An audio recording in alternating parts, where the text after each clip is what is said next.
Segment reporting. अरे सुनो ना, ये आपके सिलेबस का सबसे आसान एस में से एक है, आप इसको एंजॉय करेंगे, इसमें ज्यादा दिमाग लगाना ही नहीं है। देखिए दो वर्ड है, सेगमेंट और रिपोर्टिंग। रिपोर्टिंग तो हम जानते हैं, financial reporting. What is segment, पहले इसकी बात कर लें। सेगमेंट हमने सुना है कि भाई हिस्से को बोलते नहीं बोलते हैं भाई, ये हमारा इधर फूड आइटम है तो इधर ग्रोसरी आइटम है, ऐसा आपने देखा होगा। डिपार्टमेंटल स्टोर में सेगमेंट नहीं बना होता है ना, ये हमारा ये सेगमेंट है, हमारा ये सेगमेंट, हमारा ये सेगमेंट, ऐसा होता है बेटा। तो सेगमेंट का मतलब होता है हिस्सा, सेगमेंट का मतलब होता है कंपोनेंट। जैसे आप में से कोई रिलायंस फ्रेश में या रिलायंस रिटेल में गया हो, तो रिलायंस रिटेल में जाइए तो एक तरफ होगा सब्जी फल, कुछ गया है तब मैं बात करूं, गए हो स्मार्ट बाजार वगैरह में गए हो कभी, एक तरफ सब्जी फल वगैरह होगा, एक तरफ हो सकता है बिस्किट वगैरह हो, बिस्किट स्नैक्स पेप्सी वगैरह है ना, मैगी वगैरह, एक तरफ डेंटल केयर मेंटल केयर वाली चीज़ें हों जिसके अंदर वो कॉलगेट और पेप्सोडेंट या इस तरह की चीज़ें, प्लस शैम्पू साबुन टॉयलेट प्रिपरेशंस और भी जो भी है ना, डिटॉल, ये सारी चीज़ें एक तरफ हो, ऐसा होता है। हो सकता है एक तरफ बर्तन वगैरह भी हो, एक तरफ बच्चों के खिलौने या डाइपर वगैरह ऐसी जो चीज़ें होती हैं वो सब हो, किड्स सेक्शन। तो ये क्या है, कंपोनेंट 1 है, कंपोनेंट 2 है, कंपोनेंट 3 है, कंपोनेंट 4 है, कंपोनेंट 5 है। क्या हम कर सकते हैं सेगमेंट 1 है, सेगमेंट 2 है, सेगमेंट 3 है, सेगमेंट 4 है, सेगमेंट 5 है। लेकिन इतना सिंपलिस्टिक इस एस में नहीं कहा गया, एस में कुछ और बातें कही गई है। सुनिए हम कैसे कहेंगे कि ये सेगमेंट है। तो बोला गया डिस्टिंग्विशेबल, डिस्टिंग्विशेबल समझते हैं, जिसको दूसरे से हम बताइए क्या कर सके, अलग कर सके। कंपोनेंट ऑफ इंटरप्राइज, इंटरप्राइज मतलब कंपनी होता है, दैट इज इंगेज्ड, इंगेज में ई होना चाहिए, that is engaged in providing goods और services which is subject to risk and return different from other segment. इसमें जानते हैं मेन बात क्या है।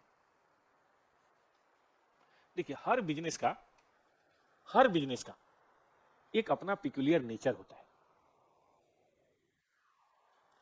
अलग कंपटीशन होता है, कस्टमर बिहेवियर होता है, क्लास ऑफ कस्टमर होता है, और सब ऐसे देखा गया है एक जैसा नहीं चलता। मैं आपको दो चार एग्जांपल बताता हूं, आपको नहीं समझेंगे। समझने के लिए हिंदुस्तान लीवर बहुत अच्छी कंपनी है, क्योंकि वो कई तरह के एफएमसीजी बनाती है, ठीक है। अब हिंदुस्तान लीवर को बेटा अपने सेंटर पे लाइए, अपने दिमाग में लाइए, हिंदुस्तान यूनिलीवर आजकल बोलते हैं। देखो बेटा जहां तक मैं जानता हूं यूनिलीवर के प्रोडक्ट को, वैसे तो है बहुत लेकिन फिर भी बात करते हैं। इसमें एक प्रोडक्ट है सर्फ एक्सेल या रिन, या यूं कहें डिटर्जेंट कह लें बेटा, चाहे टिकिया हो चाहे पाउडर हो। अब सर्फ एक्सेल रिन विल बेच रहे हैं, तो इसमें इनका मुकाबला किनसे है, इनका मुकाबला है प्रॉक्टर एंड गैम्बलर के एरियल से, टाइड से, और छोटे छोटे छोटे छोटे रीजनल प्लेयर बहुत है, क्योंकि ये सब बनाना ना बड़ी चीज नहीं होती, 2 4 5 केमिकल होता है, मिला दीजिए और बल्क की होता है, मतलब 1 किलो 100 रुपए का 60 रुपए का ऐसे मिलता है, तो इसको ट्रांसपोर्ट करने में दिक्कत होती है, बहुत खर्चा लग जाता है। तो रीजनल प्लेयर को एडवांटेज है कि यहीं बनाओ यहीं बेचो, तो ट्रांसपोर्ट का कॉस्ट बच जाता है, और वो बाजी मार लेते हैं। लोग थोड़ा सा भी सस्ता होता है वही खरीदते हैं। जैसे देखो नॉर्थ इंडिया में खासतौर पर यूपी में घड़ी, पहले इस्तेमाल करो फिर विश्वास करो कह के कैश लेन बना के बहुत बड़ी कंपनी बन गई घड़ी बेटा, बहुत अच्छा टर्नओवर है। हिंदुस्तान लीवर को रन फॉर मनी कर दिया। इधर दिल्ली हरियाणा वगैरह में फेना ही लेना, और भी कई सारे ब्रांड होंगे मुझे नहीं पता ज्यादा, लेकिन और भी बहुत सारे ब्रांड होंगे। इसका मतलब ये हुआ कि डिटर्जेंट वाले में मुकाबला अलग तरह का है, बड़े प्लेयर भी हैं प्रॉक्टर एंड गैम्बलर, छोटे प्लेयर भी हैं घड़ी फेना या 5 भाई। सुनिए आगे बढ़िए। अब इसका एक प्रोडक्ट है डेंटल केयर में, पेप्सोडेंट और क्लोजअप, नाम तो सबने सुना ही होगा, कभी इस्तेमाल भी किया हो शायद। ये डेंटल केयर है ना। अब डेंटल केयर में इनका बाप बैठा है कॉलगेट, जिसने वो कैटेगरी को ही हाईजैक किया हुआ है। कॉलगेट पूरी तरह फोकस्ड है डेंटल केयर में, पूरे वर्ल्ड में है। कई बार तो ऐसा भी होता है लोग टूथपेस्ट मांगते ही नहीं, बोलते हैं कॉलगेट देना, मतलब कॉलगेट बराबर टूथपेस्ट, टूथपेस्ट बराबर कॉलगेट।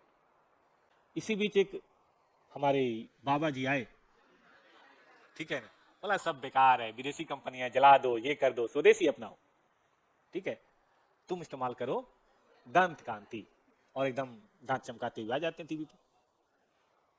डाबर तो अलग है, वो तो अलग है, लेकिन दंत कांति ने बढ़िया मुकाबला किया। मजबूरी में कॉलगेट को भी आयुर्वेदिक पेस्ट निकालना पड़ा, पेप्सोडेंट को भी निकालना पड़ा, अब सबका आता है। सुनिए सुनिए, तो आपको नहीं लगता कि साबुन बेचना और टूथपेस्ट बेचना दो बातें हैं, कॉम्पिटिशन लेवल अलग है कि नहीं। हो सकता है मार्जिन में साबुन में मार्जिन उतना ना हो, क्योंकि वो 1 किलो होता है 70-80 रुपए का, अब वो तुम्हें देखते हैं कि 200 ग्राम 100 ग्राम 70 रुपए का होता है, उसमें भी कोई प्रीमियम वाला खरीदोगे, ग्लिस्टर है तो ये है तो वो है तो और महंगा होगा। कोलगेट का आई थिंक कोलगेट कई तरह के आते हैं, नहीं तो प्लेन वाला आता है, एक बड़ा अजीब सा आता है, कलरफुल आता है। सबका रेट सेम है क्या? सबके रेट में बड़ा फर्क होगा, तो ये अलग बात है। अभी और सुनिए, ये क्वालिटी आइसक्रीम निकालते हैं, क्वालिटी वाल्स बोलते हैं ना, और क्वालिटी वाल्स आइसक्रीम जो निकालते हैं प्रीमियम आइसक्रीम है, लेकिन इनका बाप बैठा है अमूल। पूरे इंडिया के नेटवर्क की बात करें तो इनका जितना नेटवर्क है उससे थोड़ा भी कम अमूल का नहीं है, और उसका नेटवर्क है रोज सुबह एकदम चालू हो जाता है उसका नेटवर्क। मदर डेयरी तो चलो थोड़ा छोटा है, लेकिन अमूल बहुत बड़ा है, और लोकल में बहुत है, जैसे नॉर्थ में मदर डेयरी है, उधर वाडीलाल है, और गुजरात में और उधर ऐसे ही मेरे ख्याल से चेन्नई में भी बहुत गर्मी पड़ती है, वहाँ भी कोई बड़ा आइसक्रीम ब्रांड होगा। और आगे चलो, मेंटल केयर की बात करते, होता तो कुछ नहीं वो सब करने से, लेकिन मन को संतुष्टि मिलती है खासतौर पर महिलाओं को। कॉलगेट सॉरी पॉन्ड्स, लैक में, सब उसी का तो है, हम मेंटल केयर मानते हैं इसको। आपने कभी ध्यान दिया हो, फेयर एंड लवली का नाम बदल के पता नहीं क्या हो गया, आप ग्लो एंड लवली है ना, ग्लो एंड लवली के ऐड में किसको लेते हैं? यामी गौतम, पहले से यम्मी है भाई साहब, भगवान लाल पे चेंज करके दिखाओ, एक सेट भी चेंज हो जाए तो मैं नाम बदल दूंगा। तो ये है, इसमें हिंदुस्तान लीवर बहुत स्ट्रांग है, क्योंकि एक तो महिलाओं की बात है, और ऊपर से ना लोग रिस्क नहीं लेते। आइसक्रीम तो कोई भी खा लो, चले यार क्या है, साबुन सरफ कपड़े पे है, चल कोई नहीं नया खरीद लेंगे, लेकिन स्किन केयर में डरते हैं कि पिंपल्स ना आ जाए, कोई रिएक्शन ना कर जाए, तो इसलिए सस्ते ब्रांड बड़ी मुश्किल से चलते हैं। गांव में तो सस्ते ब्रांड चल जाते हैं, शहर में पढ़े लिखे लोग जनरली ब्रांडेड प्रोडक्ट ही लेते हैं, मेंटल केयर वाले, स्किन केयर वाले सब ब्रांडेड प्रोडक्ट ही लेते हैं, और ब्रांडेड प्रोडक्ट में इनका बहुत बड़ा नाम है। तो मेरा आपसे सिंपल सा ये कहना है कि सेगमेंट के लिए केवल प्रोडक्ट का अलग होना जरूरी नहीं है, तो जरूरी है कि आपका रिस्क एंड रिटर्न अलग हो। माना गया कि दो तरह का सेगमेंट का डिवीजन हो सकता है, एक तो बेटा है बिजनेस सेगमेंट, और एक कौन सा है? ज्योग्राफिकल। बिजनेस सेगमेंट कौन सा है? जिसमें डिफरेंट प्रोडक्ट हो, डिफरेंट सर्विस हो, मैं तो कहता हूं डिफरेंट क्लास ऑफ कस्टमर हो। इसका बहुत अच्छा एग्जांपल है आईटीसी। आईटीसी बेटा मैड एंगल भी बेचता है, खाया है मैड एंगल, और आईटीसी सनफीस्ट बिस्किट भी बेचता है। अब मैड एंगल कौन खाता है भाई? घर के बच्चे, बड़ा कोई कोई नहीं खाता होगा। तो मैड एंगल हो गया, सनफीस्ट हो गया, या क्लासमेट की कॉपियां हो गई, ये टारगेट बच्चों के ऊपर है, जो बच्चे 5 साल से लेकर 20 साल के हैं उनको टारगेट है। लेकिन उसका एक प्रोडक्ट आता है बेटा विल्स, पता ही होगा आपको, बॉयज को पता ही होगा। अब जो विल्स है, कैप्टन है, और भी ब्रांड होंगे मुझे ध्यान नहीं उतना, रेड एंड व्हाइट ब्रांड है, ये सब जो ब्रांड हैं विल्स के ही हैं, आईटीसी के हैं बेटा। अब वो किसको टारगेट कर रहा है? वो टारगेट कर रहा है बड़ों को, उसमें भी एडल्ट को, गर्ल्स लेडी जनरली नहीं पीती, तो ये थोड़ी सी समस्या है। अब आप ये अच्छा सुनो और बताते हैं, सिगरेट बेचने में आप प्रचार नहीं कर सकते, क्लासमेट का जितना मर्जी प्रचार करो, इसीलिए तो जितने दारू कंपनियां हैं सब ड्रिंकिंग वाटर बनाती हैं, सब, और सोडा। ड्रिंकिंग वाटर का प्रचार अलाउ है, तो ड्रिंकिंग वाटर का प्रचार कर रहे हैं, किंगफिशर ड्रिंकिंग वाटर, लेकिन जैसे ही किंगफिशर का नाम सुनते ही मर्दों के दिमाग में कुछ और याद आने लगता है, और बस यही याद तो चाहिए ठेके पे। बार बार किंगफिशर ड्रिंकिंग वाटर का सुनोगे, किंगफिशर बड़ा लिखा होगा, लोग पानी पी के झूम रहे हैं, कहां साला पानी पी कौन झूम रहा होता है, लेकिन लोगों को याद आ जाता है अच्छा माल कुछ और है। तो आपको बस ठेके पे याद आना चाहिए, वहां बोलोगे भाई किंगफिशर दो, बात खत्म, उसका काम हो गया। किंगफिशर का पानी की बोतल तुम पूरे लक्ष्मण में खोजोगे तो नहीं मिलेगा, दारू की बोतल हर ठेके में मिलेगी, हर ठेके में मिल जाएगी। वो तो जानबूझ के सैडो प्रचार कर रहे होते हैं। इसका मतलब ड्रिंकिंग वाटर बेचना और विस्की बेचना, बियर बेचना, दोनों दो बिजनेस सेगमेंट है, क्योंकि दोनों का रेगुलेशन, रिस्क एंड रिटर्न दोनों ही अलग है, ये तो मानना पड़ेगा आपको। ठीक बात है कि नहीं?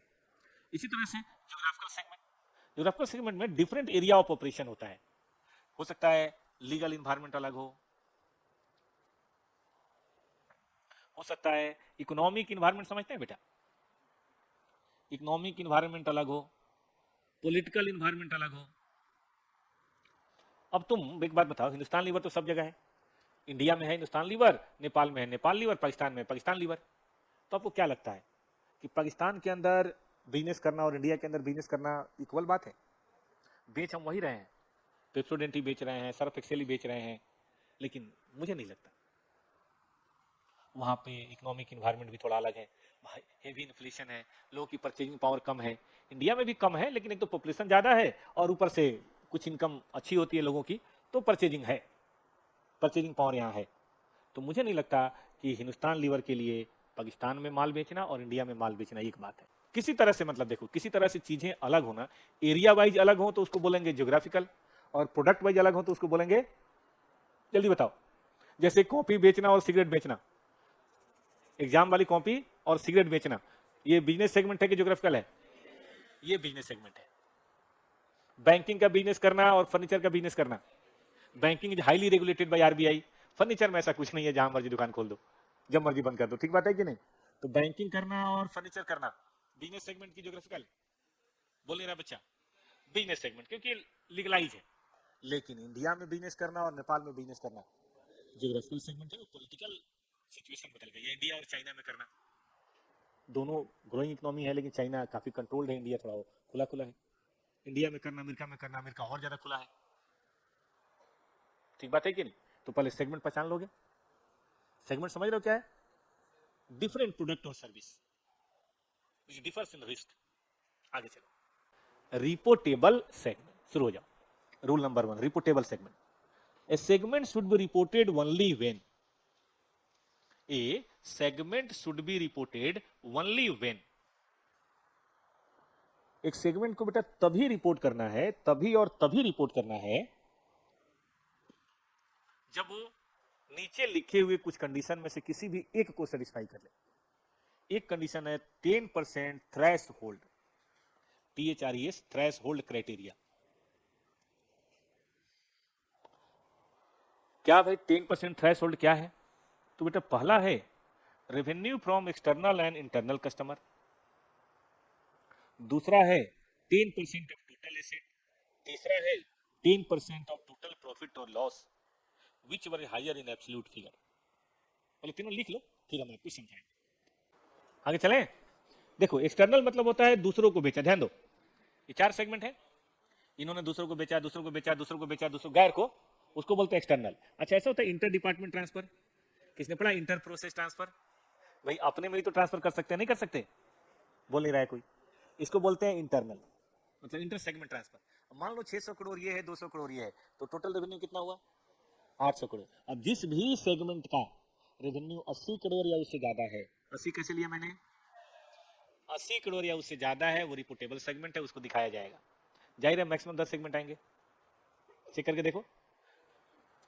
टोटल रेवेन्यू देखने एक्सटर्नल इंटरनल दोनों मिला के 800 करोड़ आ गया। 800 का 10% थ्रेशोल्ड है, देखो यहाँ, तो कितना हुआ? 80। अब जिसका भी रेवेन्यू 80, 85, 90, 95 उसको रिपोर्ट करेंगे, और जिसका भी रेवेन्यू 75, 70, 20, 30, 10 है उसको रिपोर्ट नहीं करेंगे, वो अदर में चला जाएगा, मिसलेनियस में चला जाएगा। मेटलिटी कॉन्सेप्ट हुआ कि नहीं? तो यहाँ मेटलिटी कितने पे है? 10%। लेकिन कई बार ऐसा होता है बेटा, किसी किसी सेगमेंट की रेवेन्यू उतनी ज्यादा नहीं है, बस उसमें एसेट का बहुत इस्तेमाल किया गया फ्यूचर के लिए, तो अगर एसेट में ज्यादा है तो वो भी मटेरियल है। तो अगर ये नहीं भी पूरा होता है तो हम चेक करेंगे, मान लो एसेट टोटल है 1000 करोड़ मान लो, और किसी सेगमेंट का एसेट है 300, तो बोलो क्या है वो? रिपोर्टेबल है। जो भी 1000 का 10% बताना बेटा, 100 का बताओ, 100 का या 100 से ज्यादा हो रिपोर्टेबल है, 100 से कम है 80, 90 हो रिपोर्टेबल नहीं है।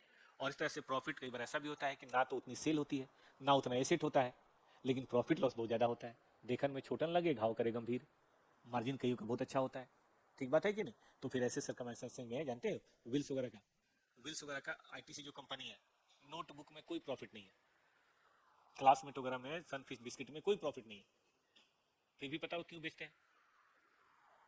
अरे इसी बहाने वो हर पान की दुकान पे पहुंच जाते हैं जहां पे विल्स बिक सके।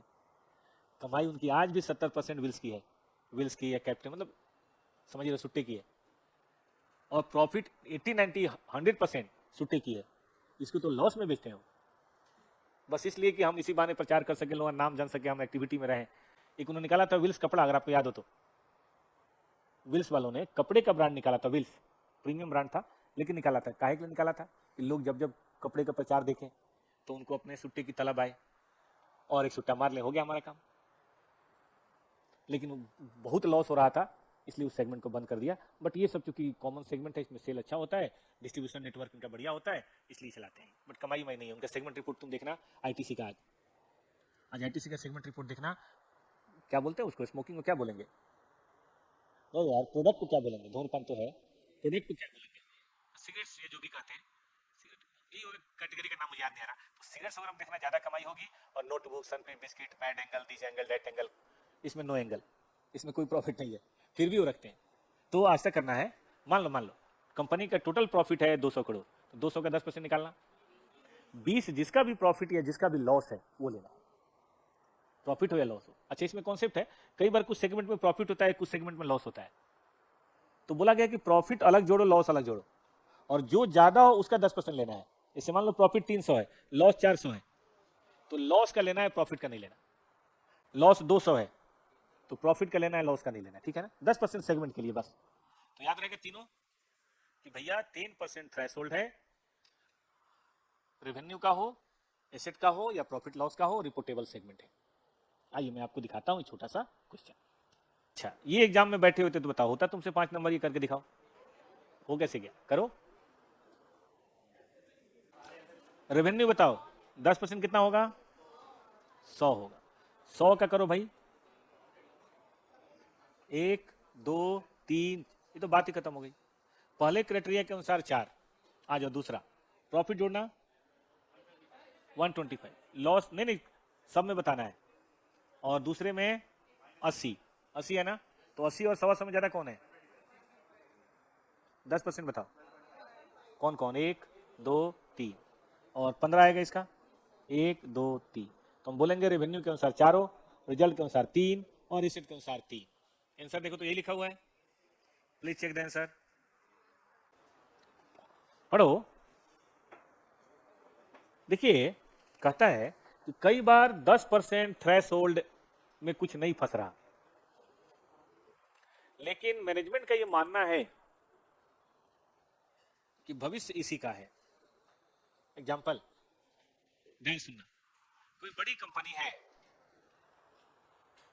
सॉफ्टवेयर की, जो रेलवे के लिए या पता नहीं किसके और किसके लिए सॉफ्टवेयर बना रही है, तो ठीक है, लेकिन उसने एक डिवीजन अभी नया शुरू किया एआई का। एआई में कुछ खास सेल नहीं है, एआई में कुछ खास एसेट भी नहीं लगा अभी, एआई में कुछ खास प्रॉफिट लॉस भी नहीं हो रहा, काम छोटा है अभी। फिर भी मैनेजमेंट ये कह रही है कि इसको दिखाएंगे हम, क्योंकि 3 साल में ये बहुत बड़ा होने वाला है। तो सुना आपने कि अभी उतने लायक है नहीं वो कि वो अपने दम पे दिखाया जाए, लेकिन मैनेजमेंट को किस बात का भरोसा है कि फ्यूचर में ये बहुत अच्छा करेगा, तो ऐसी चीजों को दिखानी चाहिए ना। तो इसको बोलते हैं मैनेजमेंट क्राइटेरिया, कि ये मैनेजमेंट का डिसीजन होता है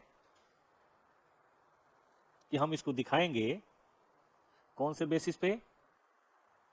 फ्यूचर पोटेंशियल। पोटेंशियल समझते हैं कि कल यही तो मेन होने वाला है। जैसे आप अपने घर के लिए, हो सकता है आप कुछ भी ना कमाते हो, आपके ऊपर खर्च भी ना होता, आपके नाम पे कोई ऐसे तो कर सवाल ही नहीं उठता, पापा को भरोसा ही नहीं है।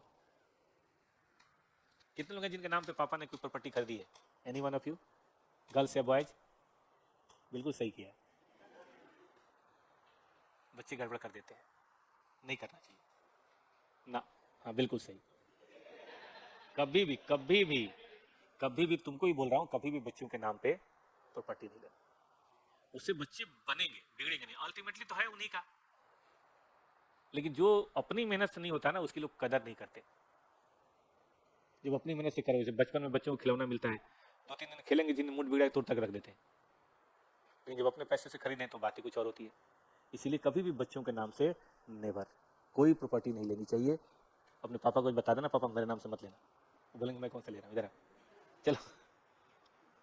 तीसरा, पास्ट ईयर क्राइटेरिया। लोग समझदार हो जाए, एक बार तुम सीए बन जाओ, इंजीनियर बन जाओ, जो बनना है बन जाओ, फिर लाइफ में कुछ भी करो, फिर समझदारी से करोगे, नहीं जब तक हो तब तक तो बेवकूफ़ी करोगे ना। पास्ट ईयर क्राइटेरिया, देखो कई चीजें होती हैं बेटा जो पिछले साल इलिजिबल हैं, और अभी तक आप पढ़ रहे हैं, हर बार कंपेरिजन के लिए पिछले साल भी दिखाना होता है, तो इस साल वो नहीं भी इलिजिबल है ना, तब भी उनको दिखाना है। बताइए क्यों?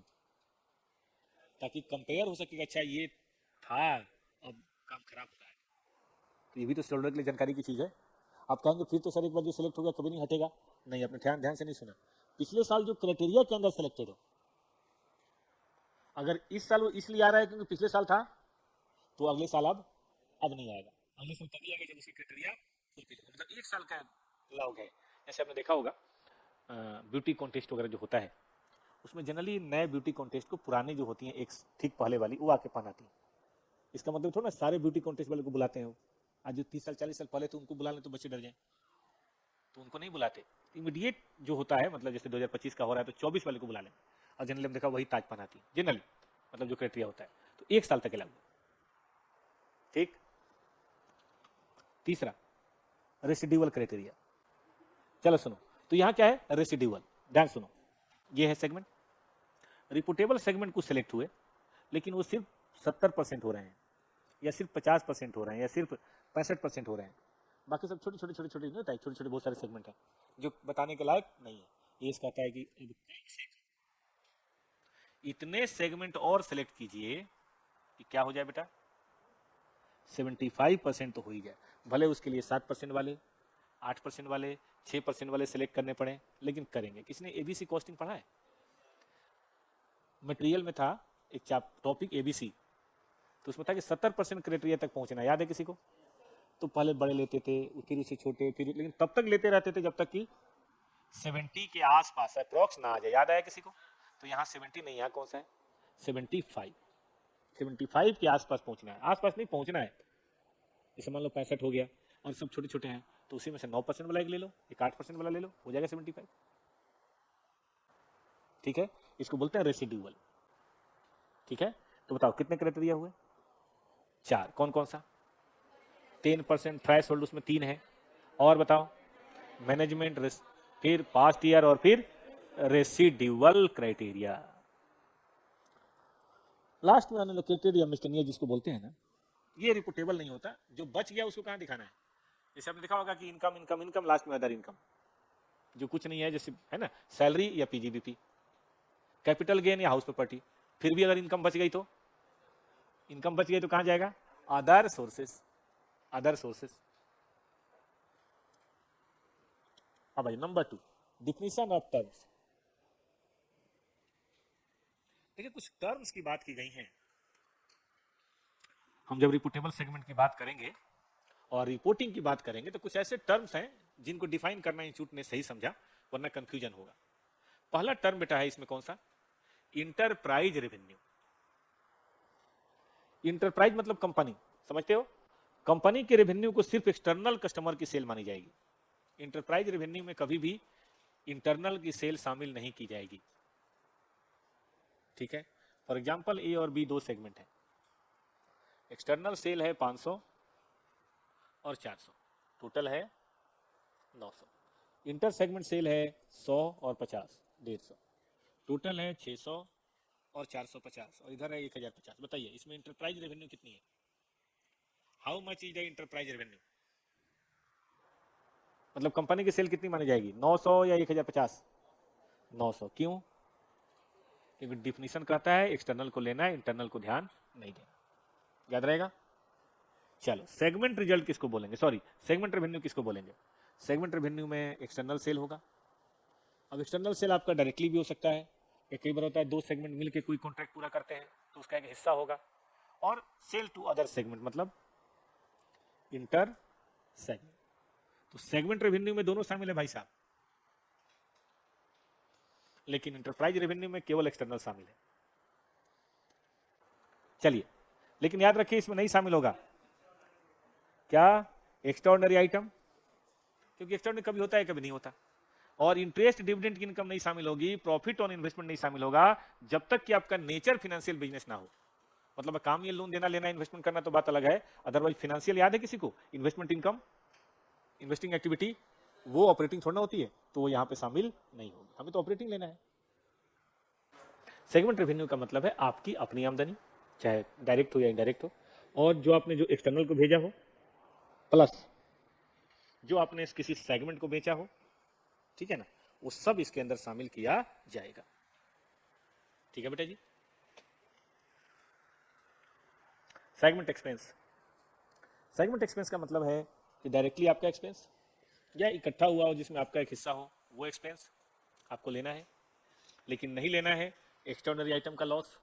और इंटरेस्ट एक्सपेंस जब तक कि आपका नेचर बताइए फाइनेंशियल ना हो ना, कंपनी ने लोन लिया है और आपने यूज किया और कंपनी कह रही है कि 1/4 हिसाब पे भी चार्ज करेंगे, बोलो नहीं, लोन फाइनेंशियल है, कॉर्पोरेट का है, हमारा नहीं है, तो हमारे में इंटरेस्ट उसका नहीं आएगा। हाँ, अगर हमारा काम ही है लोन लेके लोन देना और फिर उससे पैसे कमाना, फिर आएगा। आप समझते हैं फाइनेंशियल नेचर का बिजनेस, जैसे कि बैंक क्या करता है बेटा, फैक्ट्री चलाता है, बैंक वो किसी से डिपॉजिट लेता है सस्ते रेट पे, किसी को महंगे रेट पे। जैसे आपने एनबीएफसी सुना होगा, या आपके गली मोहल्ले में चीट फंड क्रेडिट सोसाइटी वो चलता हो, वो क्या बोलते हैं, मिलजुल के जो काम होता है उसको क्या बोलते हैं, कोऑपरेटिव सोसाइटी होता हो या कम्युनिटी चलता हो, तो ये फाइनेंशियल है। या मान लो कि इन्वेस्टमेंट करना आपका काम है, वही आपका मेन काम है, शेयर खरीदना बेचना, ठीक है ना बालको। चलो segment result simple, revenue segment और एक्सपेंस सेगमेंट घटा दो तो क्या निकल जाएगा, सेगमेंट रिजल्ट। आप कहोगे सर ये टर्म क्यों बता रहे हो, क्योंकि डिस्क्लोजर करने में सीधे टर्म का इस्तेमाल होगा, भाई सेगमेंट रिजल्ट दिखाओ। अब उस समय पूछोगे सेगमेंट रिजल्ट क्या है, अभी बता देता हूँ। सेगमेंट रिजल्ट क्या है, segment revenue minus segment expense. Segment और रेवेन्यू क्या है, डायरेक्टली एलोकेटेड एक्सटर्नल, लेकिन एक्स्ट्राऑर्डिनरी शामिल नहीं होगा, फाइनेंशियल शामिल नहीं होगा। सेगमेंट एक्सपेंस क्या है, डायरेक्टली एलोकेटेड लेकिन एक्स्ट्राऑर्डिनरी नहीं और फाइनेंशियल नहीं। सेगमेंट एसेट, जो आपकी ऑपरेटिंग एक्टिविटी में एसेट इंप्लॉई है, चाहे वो फिक्स एसेट हो, करेंट एसेट हो, कुछ भी हो, लेकिन इनकम टैक्स एसेट नहीं होगा। हम पढ़ेंगे डीटीए होता है एक चीज, आपकी बार आया बेटा 8 नंबर का AS22, इसमें पढ़ना भी आप पढ़ेंगे, क्या होता है बाद में बात करेंगे, लेकिन डीटीए एसेट्स में शामिल नहीं होगा क्योंकि टैक्स एसेट है। इन्वेस्टमेंट नहीं शामिल होगा, कारण बताइए, अगर आप फिनेंशियल नेचर के नहीं है, फिनेंशियल नेचर के आपका काम इन्वेस्टमेंट करना है तो बात अलग है, अदरवाइज का काम इन्वेस्टमेंट करना नहीं है तो शामिल नहीं होगा। चलो सेगमेंट लायबिलिटी, जितनी भी ऑपरेटिंग लायबिलिटी है, ऑपरेटिंग लायबिलिटी का मतलब होता है कोई डेटर, कोई क्रेडिटर हो, कोई आउटस्टैंडिंग एक्सपेंसेस हो, लेकिन याद है लॉन्ग टर्म नहीं, ठीक है कि नहीं, बोरोइंग नहीं, लोन नहीं, या पे काम नहीं है, बैंक ओडी नहीं, और डीटीएल होता है डिफर्ड टैक्स लायबिलिटी, वो भी नहीं। फिर से बोलो बेटा,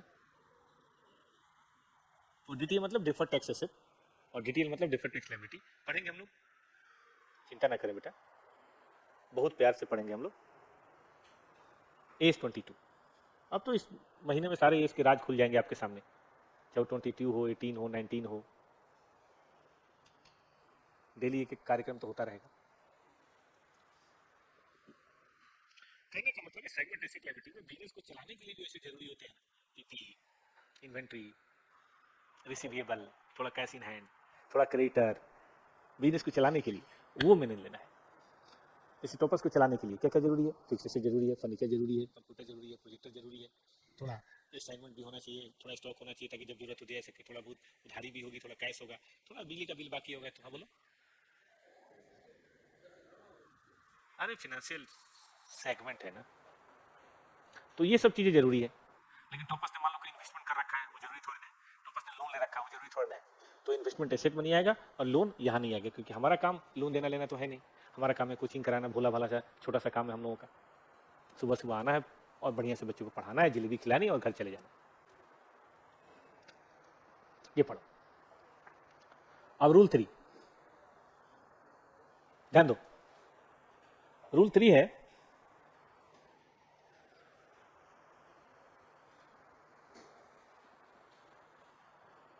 ये क्या है रूल 3 में, मैं कुछ और बताना चाहता हूं।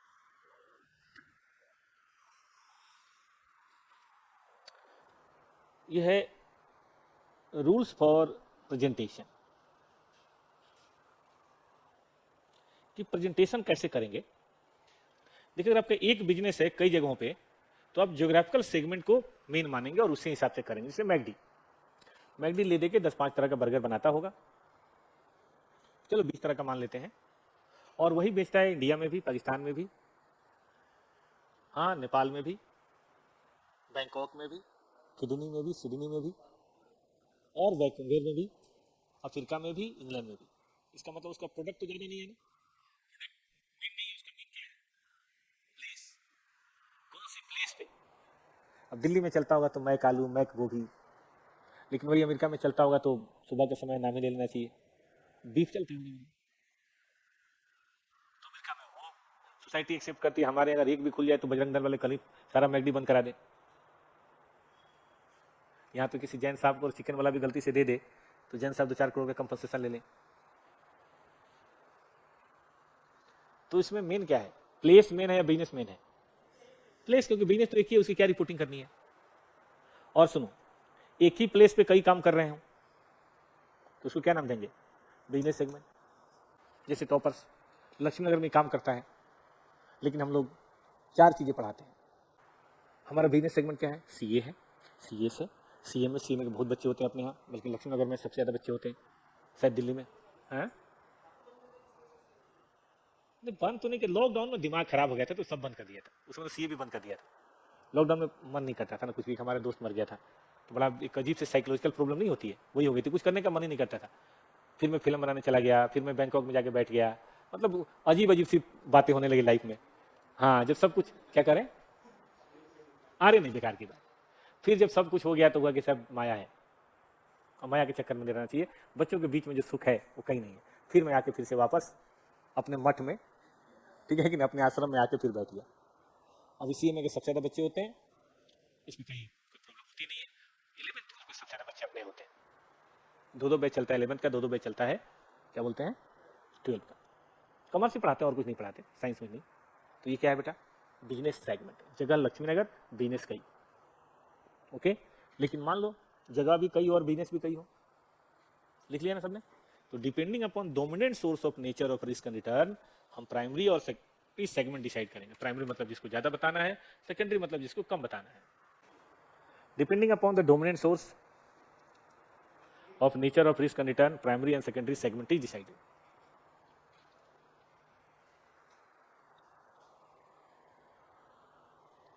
ठीक है बेटा, क्या मतलब है?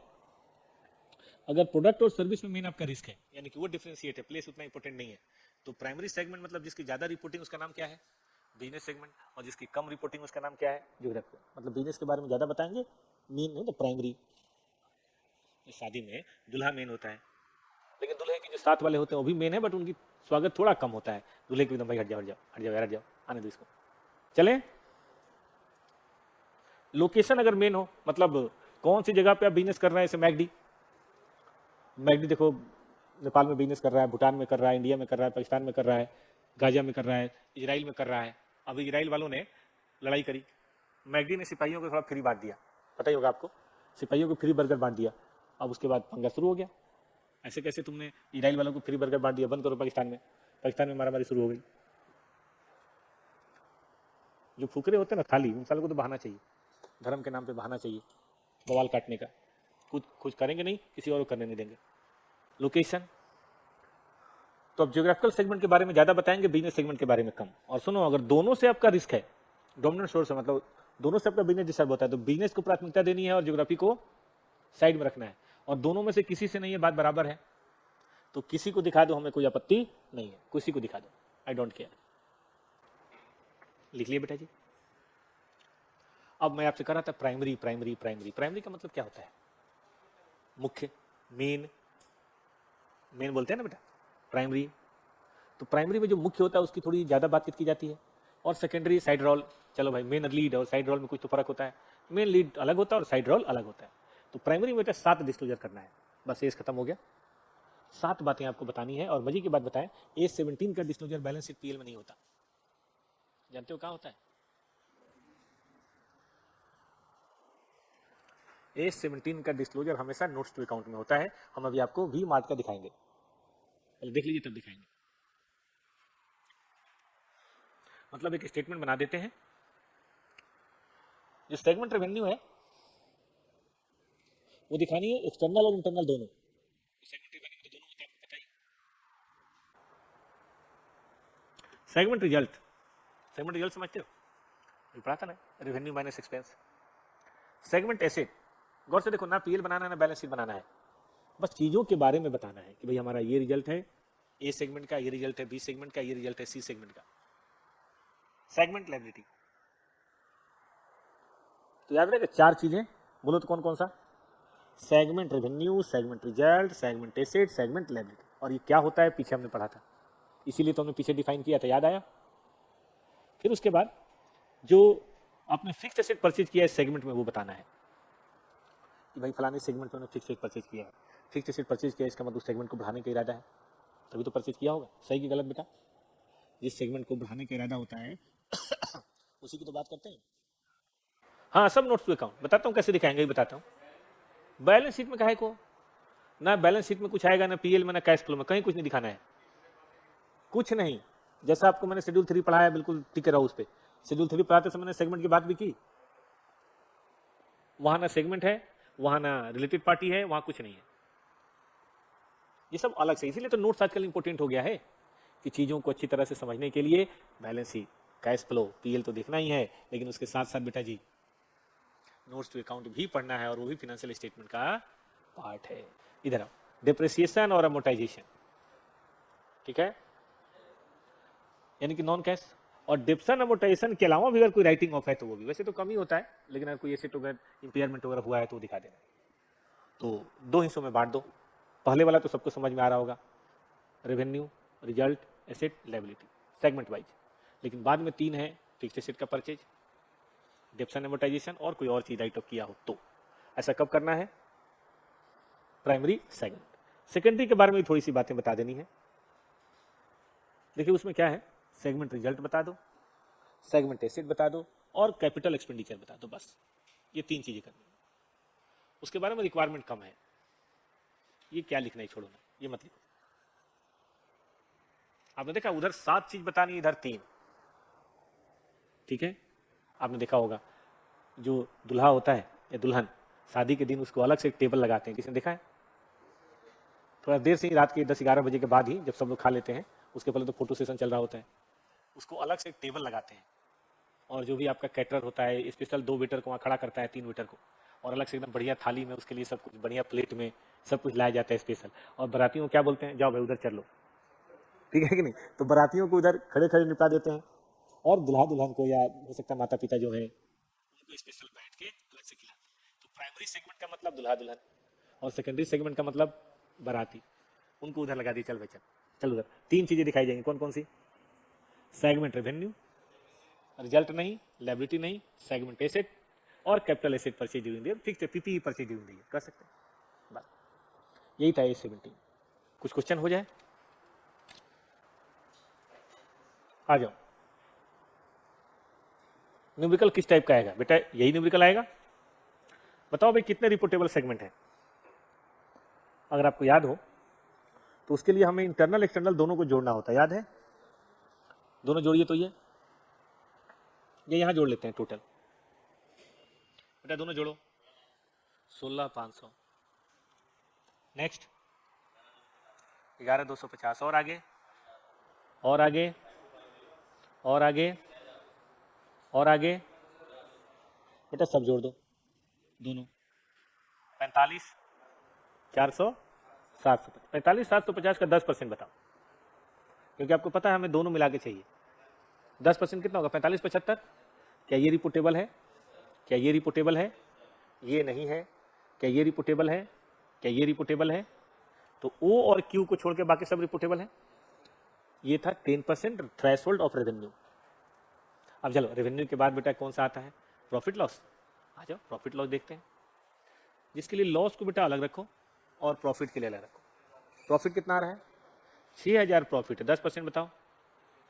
तो बेटा ये भी रिपोर्टेबल है, ये भी रिपोर्टेबल है, ये भी है, ये भी है, ये भी है, और ये भी है, सारा का सारा रिपोर्टेबल है। ठीक कह रहे हैं? एसेट में 10% बताओ। ये भी है, ये भी है, ये भी है, ये भी है, ये भी है, ये नहीं। तो हम बता देंगे रेवेन्यू के अनुसार ये होगा, रिजल्ट के अनुसार ये होगा, और प्रॉफिट के अनुसार ये होगा। उम्मीद करते हैं ये कल हमने करा था। ओम आप पूछ रहे थे कैसा क्वेश्चन आएगा बेटा? यही क्वेश्चन आएगा। क्या जरूरत पड़ा हुआ है, बेकार का टाइम खराब करने वाली बात है। आपने 10% निकाल लेना और उसके बेसिस पे जज कर लेना। सबको परसेंटेज में कन्वर्ट करें, ऐसे नहीं दिख रहा साले 10% है ये। एग्जामिनर बिना ऐसे ही होते हैं, पागल है क्या, फालतू वाली बात मत देखो। कई बार ना इंस्टीट्यूट का स्टैंडर्ड बहुत अच्छा नहीं होता। अब सोचो सबको परसेंटेज में कन्वर्ट करने में टाइम लगेगा कि नहीं? यहाँ सीधा दिखाई दे रहा है 4575। भाई 4575 से जो भी ऊपर है वो, बल्कि जो उतना भी है वो भी एक्सेप्टेबल है। ठीक कर रहे हैं कि नहीं? ऐसे ही सेट में 10275, 10% का अमाउंट निकाल लो, उसे देख लो, सबको परसेंटेज में कन्वर्ट करना। ये बेकार का टाइम खराब करने वाली बात है। लो बेटा 10% लेना था, इसका 10% ये होता है बेटा, जो भी 10% से ऊपर है उसको सेलेक्ट कर लो। 4 5 7 5 होगा 10%। 10% से ऊपर कौन कौन है, एन को छोड़ दीजिए, ओ को छोड़ दीजिए, बाकी सब तो है ही नहीं। ऐसे यहाँ देखिए 10% एसेट है 1 0 2 7 5, इससे ज़्यादा जो भी है सबको एक्सेप्ट कर लीजिए। ऐसे यहाँ प्रॉफिट 6000 है, उससे ज़्यादा जो भी है उसको एक्सेप्ट कर लीजिए। देखिए ना यहाँ क्या लिखा है, पढ़ते हैं, सुनो। ये कौन से बेसिस पे, रेवेन्यू और एसेट के बेसिस पे, ये बताओ। अरे छोड़ो ये बताओ, सेगमेंट एसेट इसका 10% बताओ, कौन कौन सा रिपोर्टेबल है। ये नहीं है, सेगमेंट रिजल्ट में लॉस बताओ और प्रॉफिट बताओ, ज्यादा कौन है, 100 का 10% बताओ। 1 2 3 4, ये नहीं है। चलो जी इसका बताओ 43 1 2, इसका मतलब कौन कौन सा रिपोर्टेबल है, ना सारे नहीं है, सारे नहीं है। ए बी सी डी, ई किसी में सेलेक्ट नहीं। अब मैनेजमेंट चाहे तो दिखाए वरना नहीं। देखो 5 नंबर, तो हम क्या करेंगे, पहले वो रूल लिख देंगे जो कल लिखवाया था मैंने कि 10% थ्रेशोल्ड में ऐसे होता है। फिर हम चेक करेंगे, एसेट में ये हो जाएगा, रिजल्ट में ये हो जाएगा और रेवेन्यू में ये हो जाएगा।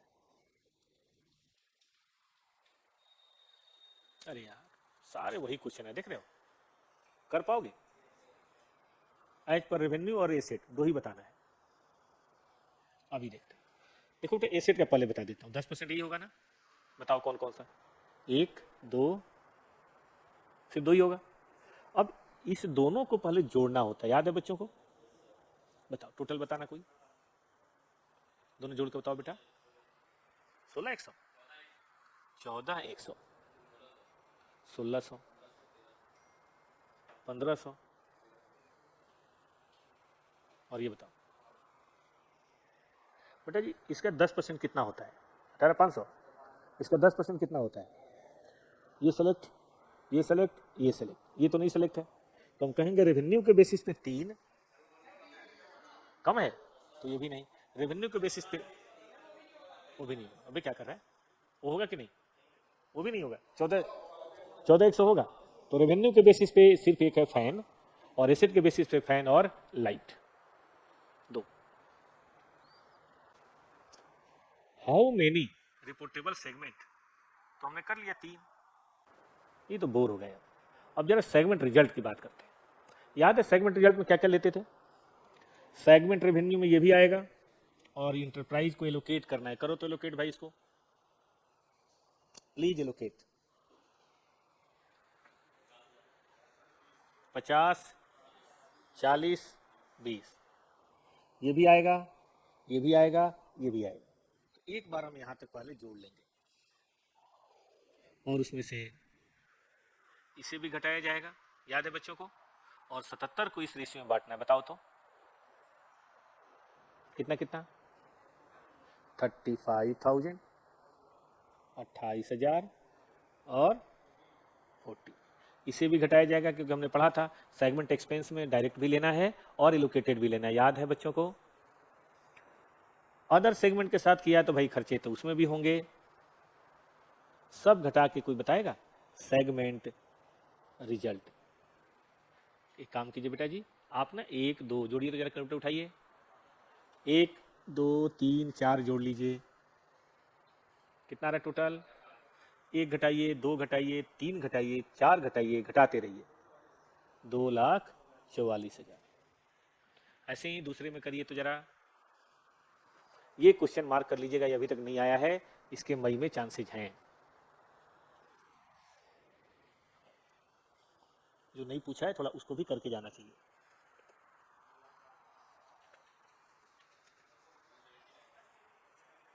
वन 179 है बेटा जी, ठीक से बताएं, 179, और आगे बताएं, टोटल बता दीजिए, वैसे कोई बुराई नहीं है।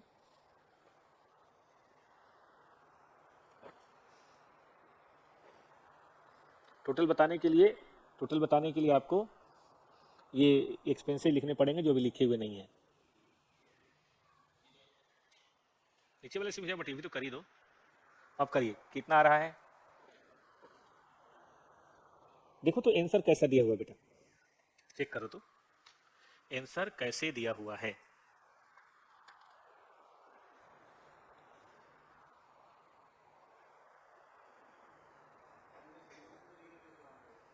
थोड़ा लीगल तो देखो लॉ में बताना ही चाहिए ना कि सेगमेंट रिजल्ट क्या होता है। तो हम कहेंगे segment result as per AS 17 is segment asset minus segment liability, sorry क्या बोल दिया मैंने, segment revenue minus segment expense, और फिर आगे लिखेंगे segment revenue includes directly expense और revenue allocated revenue from external customer as well as internal transfer. इसी सेगमेंट एक्सपेंस को डिफाइन कर देंगे और फिर ये स्टेटमेंट बना देंगे। देखो तो स्टेटमेंट ठीक बना है, सबको दिखाई दिया स्टेटमेंट, आंसर देखो। तो यही बेटा समय देना होता है। कॉपी पे बनाओ, कॉपी बनाओ वरना भूल जाओगे। हाँ बनाइए, कॉपी पे बनाइए। प्रोविजन वही लिख दो जो सेगमेंट रिजल्ट का था कि आज पर 17 segment result mean segment revenue minus segment expense. कर लिया सबने? अब इसे क्या ना आपके हाथ से एक बात वो गुजर गई कि अच्छा ऐसे इनकम लेना है, ऐसे एक्सपेंसिव लेना है, तो ऐसे रिजल्ट आएगा। भूले भटके बाई चांस क्वेश्चन आएगा, आप 2 बार रिवीजन करके जरूर करिएगा। मैं बार बार बोलता हूँ 2 बार 3 बार रिवीजन, क्योंकि थोड़ा ना किसी को जनवरी की याद रहेगी। हम टीचर हैं बेटा, हमारा दिन रात काम अकाउंट पढ़ाना, हम लोग को याद नहीं रहता। आप एकदम से मेरे से पूछेंगे एज 28, तो 2 पल मुझे भी सोचना पड़ता है, जबकि मेरा दिन रात का काम है। 28 साल पढ़ा चुका हूँ उसके बावजूद भी। तो आप तो मासूम हैं, इतने सारे पेपर हैं, आपको कैसे याद रहेगा? इसीलिए फरवरी मार्च अप्रैल को मैक्सिमम जीना है। अब हो गया बालकों का? चलो अब सेगमेंट एसेट को डिफाइन करते हैं। इस पे एग्जाम में क्वेश्चन आया है। देखो 3 segment X Y Z, total asset है 10 करोड़, बटा हुआ है 2, 3 और 5, ठीक बात है। लेकिन deferred tax asset included in asset of इस सेगमेंट 0.5, 0.4, 0.3, क्या डेफर्ड टैक्स एसेट अलाउ है? आपको बताना है कि कौन सा सेगमेंट रिपोर्टेबल है, कौन सा नहीं है। तो देखो हम क्या करेंगे। हमें पता है कि डेफर्ड टैक्स एसेट कभी भी सेगमेंट एसेट्स का पार्ट नहीं होता, याद है बच्चों को?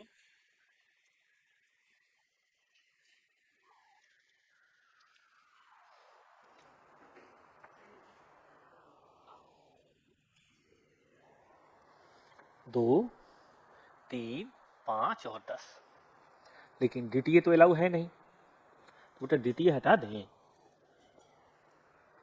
करो तो बेटा जी,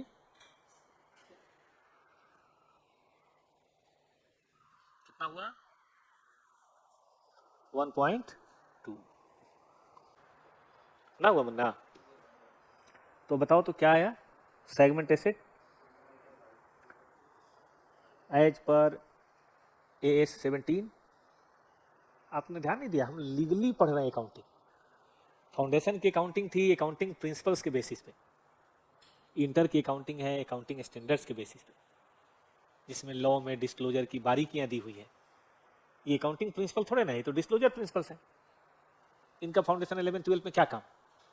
छोड़ आए हम वो गलियां जो हुआ करता था 2022 में, 23 में, 24 में। ये साल है 2025, ये अलग दौर है। थोड़ा सा ध्यान दीजिए बेटा, 2026 में एक बार फिर से हम पढ़ा रहे होंगे आपको, उसमें थोड़ी और बातें बताएंगे। देखो दिखने में कितना मासूम लग रहा था कि हाँ भाई 10 है तो एक एक के हिसाब से 2, 5 और 3 सब रिपोर्टेबल है, लेकिन पता चला तो ऐसे ही गलत है। बोलिए बेटा।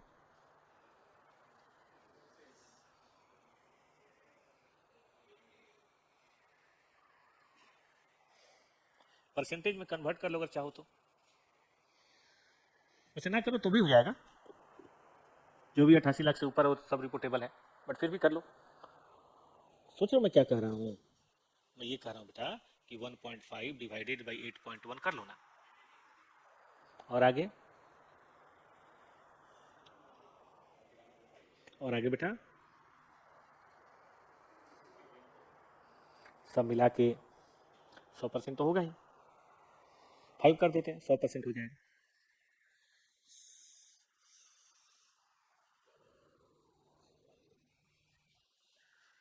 ठीक है बालक, तो बोलो कौन कौन सा रिपोर्टेबल है? 10% से ऊपर कौन है? तो सब है, तो सब रिपोर्टेबल है, क्योंकि सबका 10% से ज्यादा है ऐसे। अब सीधे कैलकुलेट करते तो भी सब आंसर आता, लेकिन नंबर 0 आता। ऐसे करेंगे तो तब भी आंसर वही है, नंबर 5। जी बेटा जी, एसेट्स के अंदर रूल कहता है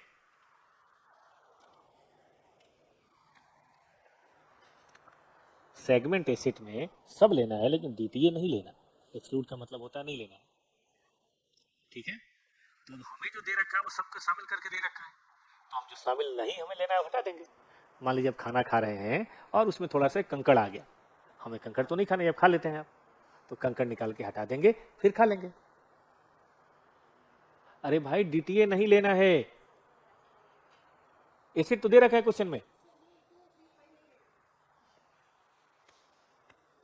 अरे वही तो एसेट है, क्वेश्चन देखो, 2 3 5 एसेट है, टोटल मिला के कितना है 10 है, लेकिन 2 में ये नहीं है लेकिन हमें नहीं लेना, क्योंकि हमारा रूल क्या कहता है, ये नहीं लिया जाता। देखो क्या कहता है, सेगमेंट एसेट एक्सक्लूड। एक्सक्लूड का मतलब बेटा जी, एक्सक्लूड का मतलब क्या होता है, एक्सक्लूड का मतलब ऐड होना होता है, एक्सक्लूड का मतलब हटा देना है, ठीक है मुन्ना। तो हमें जो ये 2 दिया हुआ है उसमें 0.5 शामिल है, लेकिन हमें उसे क्या करना है, हटाना है। तो कितना बच जाएगा, ऐसे ही ये बच जाएगा, ऐसे ही ये बच जाएगा। तो हम जब एनालिसिस करेंगे तो इसका ध्यान नहीं देंगे बेटा जी, इसका ध्यान देंगे, ठीक है। यही है लॉ, ठीक है ना बेटा, खूब मन से पढ़ा कीजिए, तो अब इस पर मेहनत कम करनी पड़ेगी। आ जाओ नंबर 1 आ जाओ, डिस्क्लोजर भी करा देंगे, मनाही तो किसी बात की नहीं है। सेगमेंट की पहचान करते हैं। देखो हम प्रोड्यूस करते हैं बैटरी, स्कूटर के लिए भी करते हैं, कार के लिए भी करते हैं, ट्रक के लिए भी करते हैं, और स्पेशलाइज बैटरी फॉर इन्वर्टर होना चाहिए। ये इन्वेस्टर नहीं, इन्वेस्टर में कौन सा बैटरी लगाते हैं, इन्वर्टर। छोटे छोटे शहरों में लाइट बहुत कटती है तो वहाँ इन्वर्टर होता है, दिल्ली वगैरह में तो कम है, लेकिन छोटे शहरों में होता है। पहले हम लोग क्लास में लगाते थे, अब वो भी नहीं लगाते, ज़्यादा में जरूरत पड़ती नहीं। और यूपीएस तो खैर हर कंप्यूटर में होता है, घर पे कंप्यूटर है, छोटा सा यूपीएस आपने देखा होगा, तो वो भी बैटरी से चलती है। कितने सेगमेंट हैं यहाँ, एक बात बताओ बेटा, इन्वर्टर की बैटरी बेचना और कार की बैटरी बेचना दोनों एक ही है, कुछ फर्क है, पता है। रिटेलर भी अलग होते हैं, इन्वर्टर की बैटरी बेचने वाले जनरली गली मोहल्ले में होते हैं, कार की बैटरी बेचने वाले जनरली इंडस्ट्रियल एरिया में या हाईवे, समझते हो, हाईवे पे होते हैं। क्यों हाईवे पे होते हैं, वो वहीं तो कार जाएगी, वर्कशॉप होता है वहाँ होते हैं, जिधर ऑटो पार्ट्स की दुकानें खूब हो वहाँ होते हैं। इन्वर्टर वाले तो गली मोहल्ले में कहीं भी होते हैं। प्लस कस्टमर भी अलग आते हैं इन्वर्टर खरीदने, मैडम आएंगी, उनका बच्चा आएगा, उनको बार्गेन भी करेंगे। कार की बैटरी वाले अपने सीट पे बैठे रहेंगे, बियर की बोतल पीते रहेंगे बैटरी चेंज कर, राइस जो बोल दे 5200 वाला, चल ठीक से लगाना, ओके, ये ले सर का टिप। मर्द का दिल ही बड़ा होता है, करते नहीं, जो बोल दिया 500 को बोला तो बहुत हुआ, तो बोल दिया नहीं यार, लेडीज का 500 बोला तो 200 से शुरू करेंगे, ठीक ठीक लगा लो भैया, क्या फालतू वाली बात करो, पिछले साल तो मैं ले गई थी, ठीक है कि नहीं। और उनके पास टाइम बहुत होता है ना, तो टाइम बहुत होता है तो टाइम पासिंग होता है। चलिए, तो आपको नहीं लगता कि 2 सेगमेंट है, बताइए कौन कौन सा, 1 और 1 2, क्योंकि दोनों का कस्टमर बेस अलग है, तो जाहिर है दोनों में कंपटीशन बेस अलग होगा, है ना, डिस्ट्रीब्यूशन का तरीका अलग होगा। तो मुझे लगता है कि 2 चीज़ें हैं, एक ऑटोमोबाइल और दूसरा बताओ बेटा इन्वर्टर। ऑटोमोबाइल में गवर्नमेंट पॉलिसी वगैरह भी बहुत मायने रखती है। अच्छा, इन्वर्टर वगैरह में ना पावर कंडीशन कैसी है ये मायने रखता है, जिस मुहल्ले में खूब बिजली कटेगी वहाँ इन्वर्टर बहुत घर घर होगा, और जहाँ जिस शहर में नहीं कटता उसमें इन्वर्टर कोई कुत्ता ना पूछे। और जब इन्वर्टर नहीं तो बैटरी नहीं। जैसे हमारे मोतिहारी में खूब इन्वर्टर है, और आज से नहीं है, हमें याद है हम लोग के घर में इन्वर्टर 89 से है, मतलब शायद उससे भी पहले से होगा, जब हम लोग मोतिहारी में थे 88 से इन्वर्टर है, क्योंकि उसके बगैर टीवी नहीं चलता था, उसके बगैर बल्ब नहीं जलते थे, क्योंकि वहाँ लाइट ही 5-6 घंटे जमाने में रहती थी, जलता तो इन्वर्टर से भी नहीं था, लेकिन वो दिन भर चार्ज करके रखते थे कि शाम में लाइट कट जाए तो कम से कम पढ़ने के लिए हो और टीवी के लिए हो, या मैच है तो मैच के लिए हो। दिल्ली में हमें पता ही नहीं कहाँ इन्वर्टर है, कैंपस में है इन्वर्टर, लेकिन वो धीरे धीरे खराब हो जाता है, हम लोग फेंक देते हैं, नया नहीं खरीदते। मेन मैंने क्लासरूम में लगा रखा है ताकि कभी कोई कट जाए तो कहाँ कटता है, मान लो कभी कट भी गए तो बच्चे खुश हो जाते हैं, टीचर भी खुश, चलो आधे घंटे का ब्रेक मिल गया, रोज तो क्लास कर ही रहे हैं, संडे भी कर रहे हैं, तो आधे घंटे का ब्रेक ही सही, तो इसलिए हम लोग ज़्यादा ध्यान नहीं देते। क्यों? क्योंकि पावर कंडीशन यहाँ की अच्छी है, हमारे मोतिहारी की पावर कंडीशन बहुत अच्छी है, उस जमाने में नहीं थी, अब तो शायद वहाँ भी मैंने सुना है हो गया है। चलिए अब ठीक है बेटा, वहाँ लाइट आता है, फिर भी घर में लोग इन्वर्टर रखते हैं कि नहीं? मतलब अब नया खरीदना बंद हो गया है ना।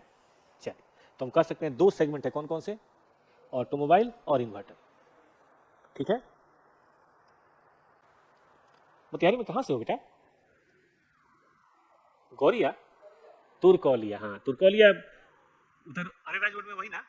अरेराज रोड, हाँ मतलब अरेराज वाली रोड में वही तुरकौलिया ना। किसी जमाने में जब हम लोग वहाँ रहते थे तो वहाँ ना मटन, समझते हैं, मटन के लिए बड़ा फेमस था तुरकौलिया। मोतिहारी के काफी लोग बाइक से, हमारे घर में तो खैर नहीं बनता था, लेकिन जहाँ बनता था वो लोग स्पेशली सुबह उठ के मुंह हाथ धो के तुरकौलिया बाइक से जाते थे। लोग बताते थे वहाँ पे वो जो बकरे का मीट होता है वो अच्छा होता है, पता नहीं, राम जाने सही में होता था क्या। चलिए हमारे घर में नहीं बनता था तो हमें पता नहीं, इधर आओ। नहीं, मैं शुद्ध नॉन वेजिटेरियन हूँ, लेकिन हमारे मम्मी पापा का जब तक राज्य था तब तक मैं शुद्ध वेजिटेरियन था। जब मैं दिल्ली में आया तो कुछ मेरे कमीने दोस्तों से दोस्ती हुई, हाँ उन्होंने मुझे समझो कि लत लगा दी। अब ऐसा कुछ चाहत नहीं होती, लेकिन कोई खिला दे तो मना भी नहीं करते, हमको प्यार नहीं। सर्वहारी, घास भी खाते हैं और घास खाने वाले को भी खाते हैं। आइए, गलत है लेकिन क्या करें, अब 2-4 साल में छोड़ देंगे और क्या। चलिए इधर दो बिजनेस डिस्ट्रिक्ट है, सुनो सुनो, डिस्टिंक्ट बिजनेस सेगमेंट। एक, product are sold in domestic market only, the management information system is organised to reflect operating information for two broad market, एक रूरल है और एक अर्बन। ये भी समझ लो जरा। देखो बहुत सारे ऐसे व्यापार हैं जिनकी कुछ चीजें शहर में ज्यादा बिकती हैं, कुछ चीजें गांव में ज्यादा बिकती हैं। जैसे मान लो ब्रिटानिया है, तो ब्रिटानिया का मिल्क बिकिस भी है। मिल्क बिकिस एक बिस्किट नहीं हो, टाइगर, टाइगर ब्रांड। और प्रीमियम में भी कुछ होगा, चॉकलेट टाइप का कुछ, मुझे ब्रांड का नाम नहीं याद, लेकिन होगा कुछ ना कुछ। महंगे वाले बिस्किट भी तो आते होंगे ब्रिटानिया में, तो क्या नाम है महंगे वाले बिस्किट के ब्रिटानिया में? पार्ले का मुझे पता, hide and seek and glucose D. नहीं, पार्ले का हाइड एंड सीक आता है ना, पार्ले का हाइड एंड सीक नहीं है, आई थिंक पार्ले का ही है। और एक पार्ले का वो ग्लूकोज बिस्किट जिसमें एक आपकी तरफ बच्चा हंसता हुआ आता है, छोटा सा, देखा होगा आपने, अभी भी वही है, वो बच्चा साला मर भी गया होगा। चलो जो भी हो, सुने ध्यान दीजिए।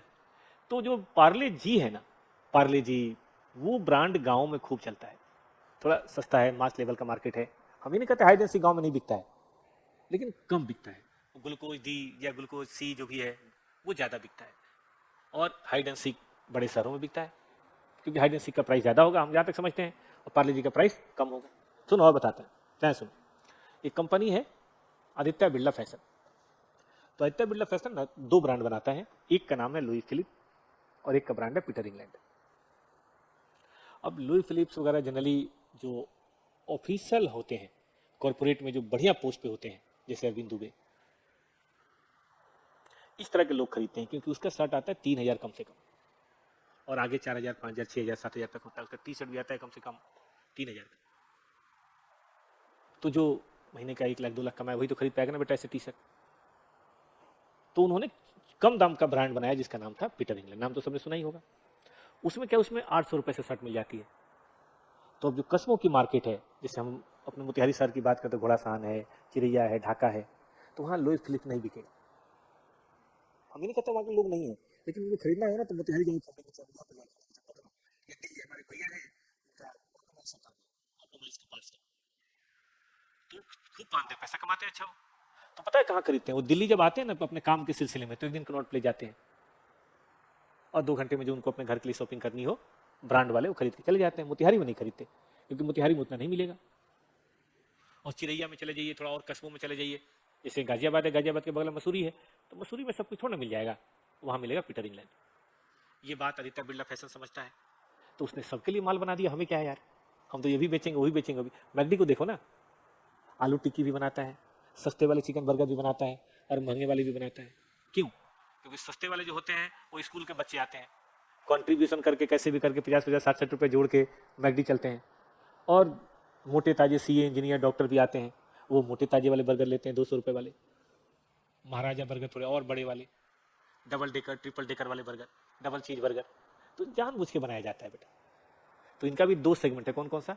रूरल और दूसरा बताओ अर्बन। डव बिकता है, तो दिल्ली में डब बिकेगा, हमारे गांव में डब नहीं बिकेगा। इन्हें भी पैसे की बात नहीं, वहां डब का कोई काम ही नहीं है, चला दिन भर तो धूल में रहना है, दिन भर क्या बोलते हैं वो मिट्टी में रहना है, खेतों में रहना है। लेकिन खेतों में नहीं भी होना बेटा, तो अपने दरवाजे पे बैठोगे तो वहां भी तो मिट्टी होगी ना।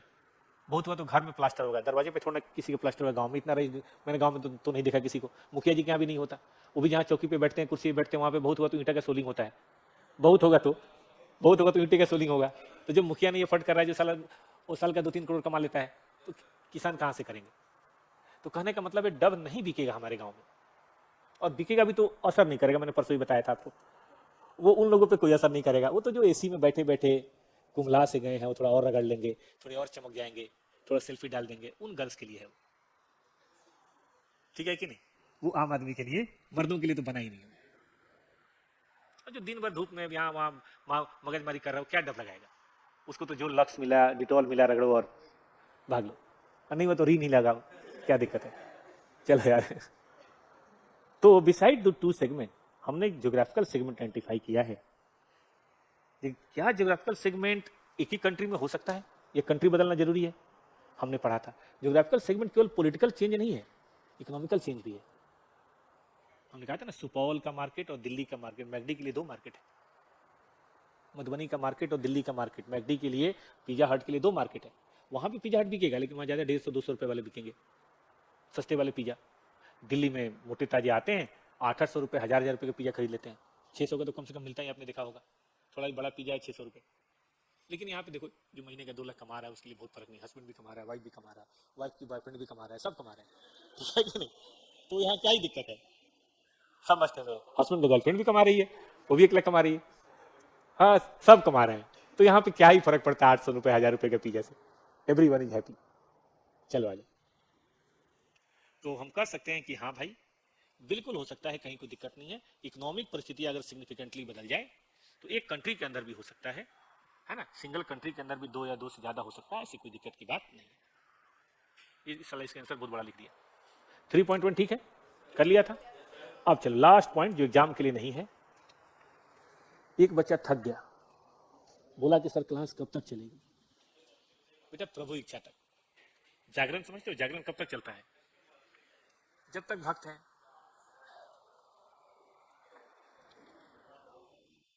कौन सा नहीं बोलते, 3.6 ये वाला नहीं हुआ। अरे छोड़ो, ये हो गया, इधर आओ, मंगवाएंगे ना, ब्रेक देंगे ना बेटा, जाएंगे नीचे। अभी ब्रेक के बाद नया शुरू होगा ना, अभी ब्रेक देंगे ना, 11 बजे आपका ब्रेक होता है ना, देंगे ब्रेक। ये एग्जाम के लिए नहीं है, बस देखने के लिए बेटा।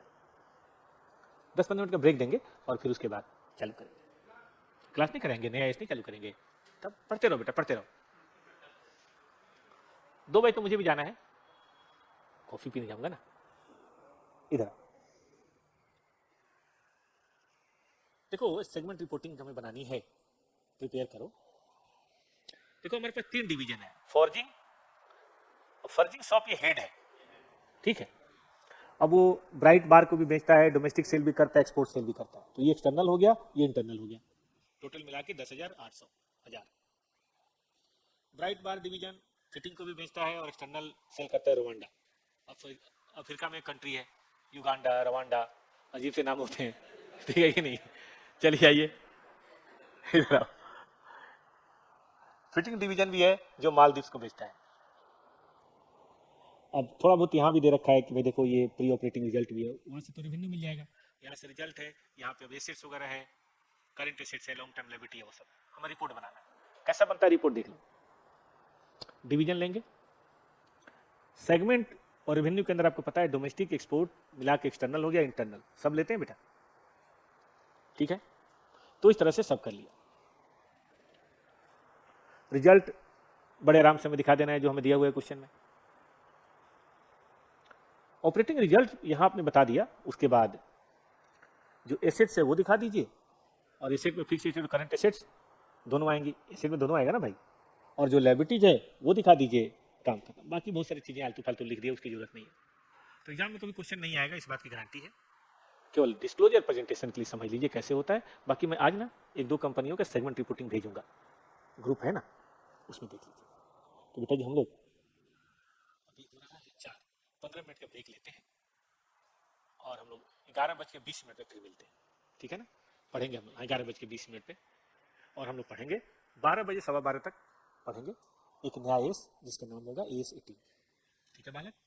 फिर पढ़ेंगे 19, फिर पढ़ेंगे ऐसे ही 21 करते रहेंगे। धन्यवाद।